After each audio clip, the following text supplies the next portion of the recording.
talked about almost 23 years ago, it was good moments, We're getting back into normal with Madiba coming out of prison, being a president, there was hope for people.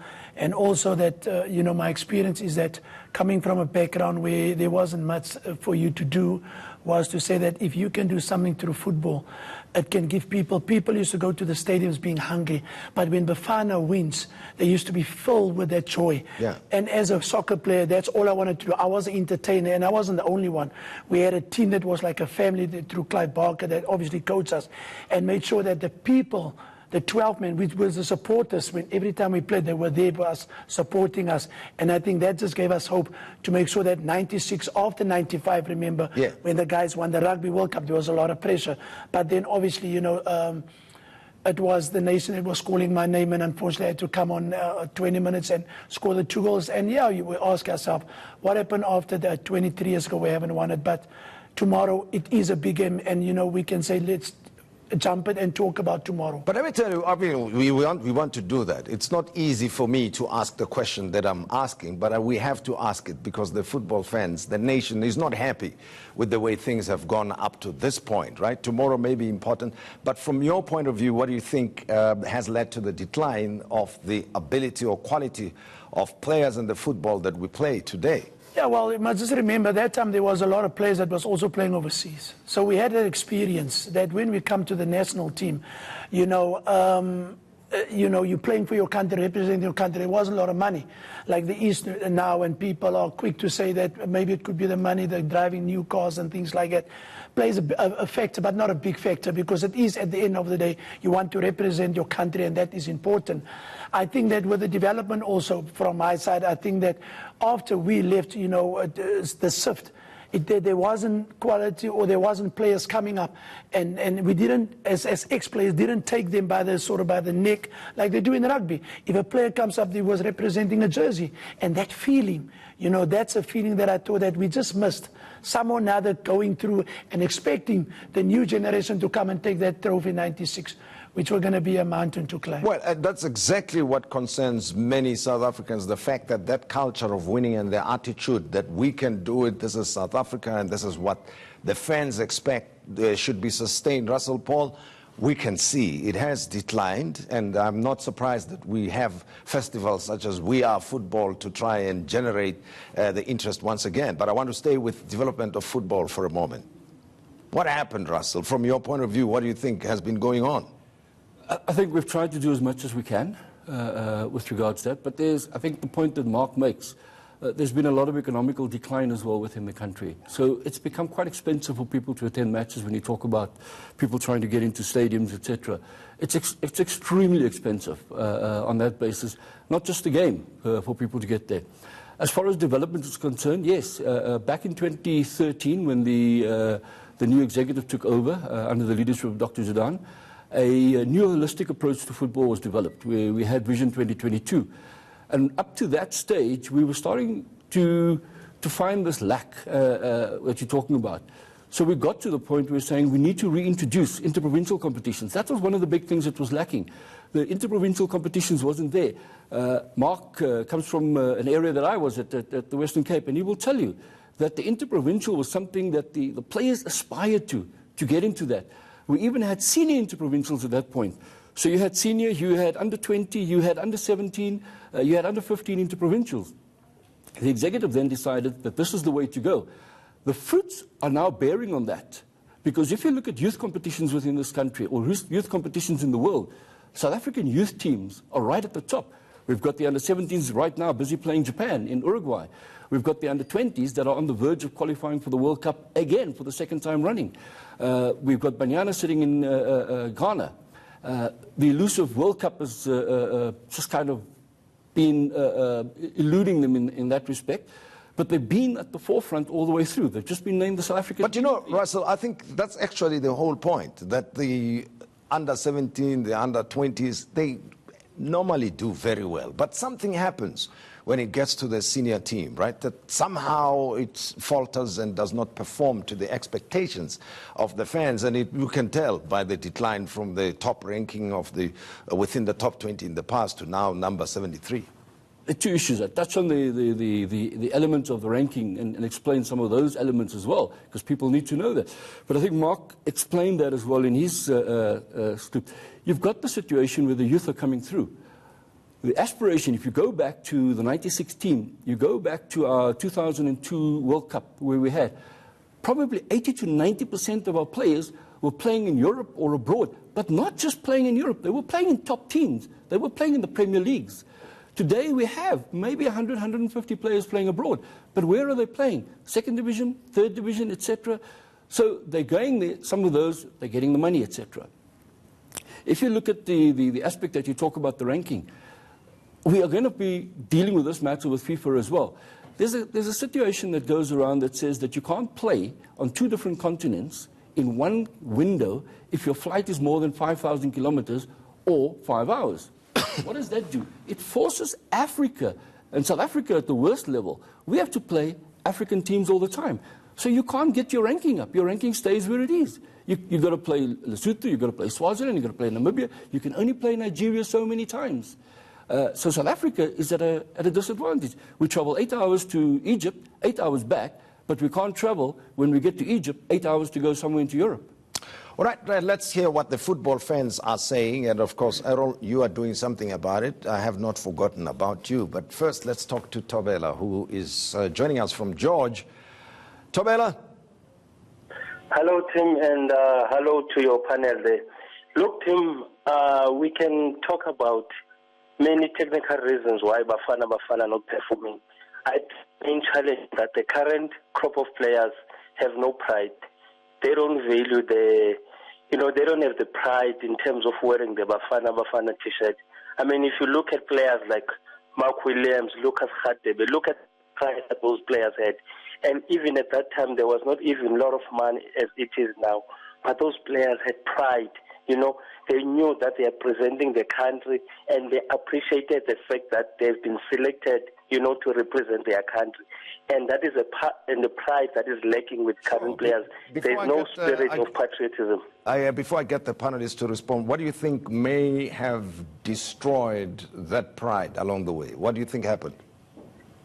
First is a lack of continuity. Look at how we deteriorated from 1996. We won the African Nations Cup. 98, we went to the final. 2000, we just kept deteriorating, and the following crop of players, they didn't take pride or learn from those that have victories. I mean, in Xhosa we say indlela ibuzwa kwabaphambili. The current players never learn from what made those guys take, what made those guys have winning ways. They think, okay, we're there, we're earning a lot of money, we're there, but there's no sense of pride. And I refuse to believe that it's because of just administrators that Bafana Bafana are not doing well. Thanks, Thobela from George. Errol, I think you should come in here because you are doing something about it. We Are Football is a festival that you are running, and you are doing so because you have confidence that things are turning around. How do you respond to Thobela? I think the response to Thobela, We Are Football, it's all of us, including the fans. Because I think as administrators' role to administer football, they will come with a plan to cycle the talent so that there's performance on the field. But the number 12 that give the players the energy, the oomph, are the supporters. We can be as disappointed as we can, but I think if you remember, we won the 1996 Cup at the back of the 4x4 title. If you remember that. I remember that. So ultimately, there will be ups and downs. As Russell has mentioned, that the Vision 2022 is a plan to actually fix the performance side of the game. As you mentioned, that there is a crop of young players that are coming through, and we are hoping those players that actually will start breaking into those first teams in Europe, because ultimately, when you want to compete with the best in the world, we also need to be competing with them week in, week out. But what have we done? What do we do as fans? I think We Are Football as a festival is developed taking from the leaf of the World Cup 2010. Was not about only the 90 minutes. we said, feel it, it is here. It was about the experience of football, which was not only just the 90 minutes, but actually it was about us as South Africans welcoming the world. So what is We Are Football doing? We actually are reconnecting our fans with football, not just from a performance perspective, but also as fans, so that we can share. If you travel the world and been in different tournaments, even here in South Africa, we met people and exchange. You'll tell me more about the program because we've lined up something for tomorrow, am I right? Yeah, okay, definitely. and then Russell Paul, let's talk about the politics of money here. The SABC and yourselves, SAFA, you are not seeing eye to eye on the coverage and the amounts of money that have got to be paid. Has that matter been resolved? As we sit here now, no, the matter has not been resolved. What's the problem, actually? I think it's a meeting of the minds that needs to happen around the one thing. You know, the SABC on the one hand says that we're asking for too much. How much do you want? We're only asking for the same amount that they paid last year. Which is? Which is 110 million per annum. So they're telling us that the best they can do is 10 million, which is 11 times less than what they are prepared to. And can you see where I was coming from? Because that sends a signal to the fans that even the SABC has gone with respect to you, Russell. Look at what the SABC is saying. Yeah. The SABC is blaming football, not just SAFA. Yeah. They're blaming football in general, SAFA, PSL, for their losses. They made a 2.1 billion rand loss. Yeah. That's 0.1 of that is football. There's 2 billion. They need to account for the 2 billion, which they have done in their press. So I think people should go and listen to their press conference to understand where they made. But anyway, you say last year they were paying 110 and now they are only offering 10 million, unjustified. They've still not been able to justify us why 10. If you go back to 2012, 2013, where they were paying us 62 million, if you escalate that at just simple CPI, that figure alone today would be sitting at around 90 million. So that's the value. The value is probably greater than that. But since they are not offering what you expect, what are you going to do about it? We are currently engaging with other broadcasters who have contacted us, both locally and abroad, and we're going to make sure that the product goes out. And what happens tomorrow? Tomorrow? In terms of the coverage? It will be on television. It will be on SuperSport. That's where it will be. The same will be applicable for the Nelson Mandela Challenge on Tuesday, where we're playing Paraguay in Durban. So it won't be on SABC channels at all? It will not be on SABC. We have reached out to the SABC again since the 3rd of November, and even as late as today, to say, guys, the 2 games are available. Let's talk. Let's talk even on a match-by-match basis. We need to satisfy the nation. The nation needs to see their beloved Bafana Bafana on TV. The SABC have still not come back to us, so it won't be there. Well, and in terms of ticket sales, are people buying those tickets? People are buying tickets. I think we're heading towards the 30,000 mark tomorrow, if not more. So that's where we're heading for tomorrow.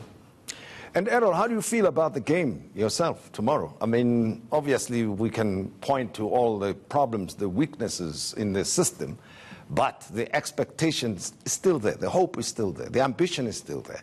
That somehow Bafana Bafana should win against a top nation such as Nigeria. The expectation is there. Do we have the capability to do it? Actually, we need to beat them again. So again is the operative word, because I think we beat them 2-0 at home. Yes. So ultimately is that we need to beat them again so that we can qualify without having to go all the way to Libya.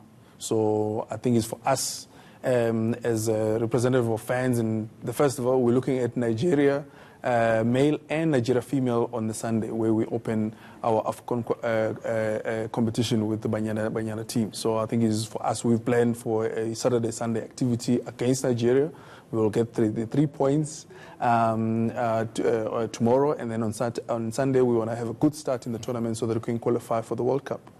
Well, you know more about the capacity and capability. Mark, you think we've got it in us to win tomorrow? Yeah, no, definitely. I think, you know what, maybe, you know, you ask yourself about because we call them boys, but I always say football is a man's game. And I think, you know, we should look at them and say, well, you know, they can do the job. I think, you know, we've got the talent. They are coming in. It's not an easy team. The positive negatives is that, you know, as a player, when you go onto the field and you see the stadium is packed, that gives you more energy. And I think because the Nigerians are not they're going to come in numbers also. And it's not nice when you play in your own country and then Nigerians outnumber you. So I'm also saying, yeah, show your love for Bafana Bafana, because, you know, sometimes you just need that little bit of change to show that we can do it. And people must stop being negative, because, you know, what I've learned is that football can change a lot of things. And I think that's what we're missing. But if we win tomorrow, we're going to the we're qualifying for the AFCON Cup, which is a good thing that we missed. And I know that it changed a lot. It even changed the economy of the country. It changes players that wants to play. So that's what we have to do. And the mood generally. The mood generally. People are smiling now, you know. Yeah. They're not just coming on a Monday and just looking at it like, yes, Bafana won. So, you know, I'm going to be there supporting them. And then just opening that goals for them to making sure that they can put the goals in that net. And then we'll have the after party. Well, tell them that they've got to top the 2 goals you scored in the Africa Cup of Nations 23 years ago, that they can do much better than what you did the last time. I mean, 23 years to practice to do better than Mark Williams. They've had all the time in the world. Ernest is joining us from East London. Hello, Ernest. Good evening, Tim, and your panelists. Yeah, welcome. How are you? Good. No, I just wanted to raise a concern. And my concern is that, yes, the debate is relevant, but I think the timing of the debate is wrong. I think the debate is demotivating. We should actually be encouraging the Bafana Bafana on the eve of the game tomorrow. I think the debate is really, the timing is wrong. And I just wanted to raise that concern. Well, I think you should have debated this much earlier or perhaps after the match. It gets worse, Ernest. It gets worse. I take your point, but it gets worse for me. I'm going to ask a question. Maybe I shouldn't ask it, but it has to be asked. But thanks again, Ernest, from East London. But Bafana have been doing relatively well over and consistently so over a period of time, Russell. But, you know, they are not compensated, rewarded, or recognized accordingly, underpaid. They themselves, some of the top players, have complained and say they get paid, what, 100 rands per game or something like that, compared to their male counterparts. When are you correcting that situation? Yeah, I think to use the figure of 100 rand is very misleading and very mischievous. Why? It could be.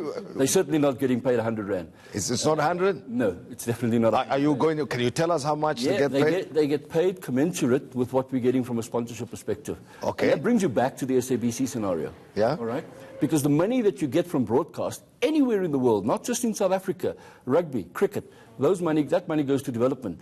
So they're being paid commensurate, and they understand that.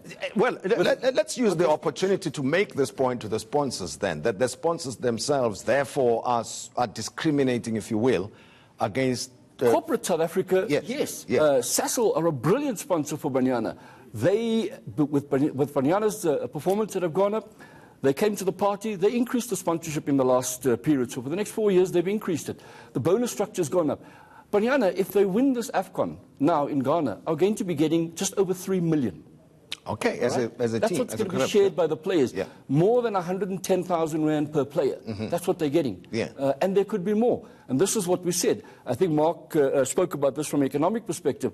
When the team starts being successful, the value goes up. When the value goes up, yes. Sponsors are coming to board. And the fans come back to the Correct. stadium. And we want corporate South Africa to get involved with women's football. You talk about, you know, is there concern about Banyana? No, there's not a concern. We should be celebrating the fact. African Team of the Year, South African Team of the Year. Well, we're very proud of them. That's why, you know, when you hear reports or rumors, gossip that they get paid 100 rands, you say, oh, come on, man. How can You never know. Anything is possible. It might be the case. Also, for people that also don't go to the games to watch them play. Yeah.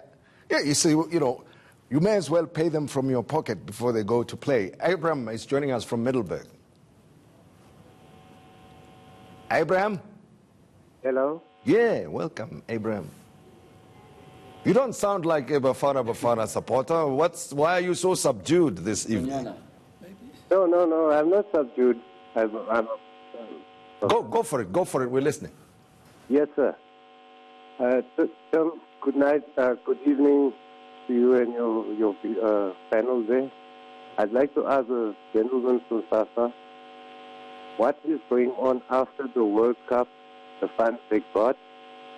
I don't see any development on the primary school level. I don't see any organization.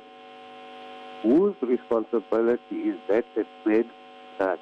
Thank you, Abraham. Middelburg says since the World Cup 2010, he hasn't seen any development. Whose responsibility is it? It's obviously SAFA's responsibility in that aspect, but not just solely. It's everybody's responsibility in terms of development.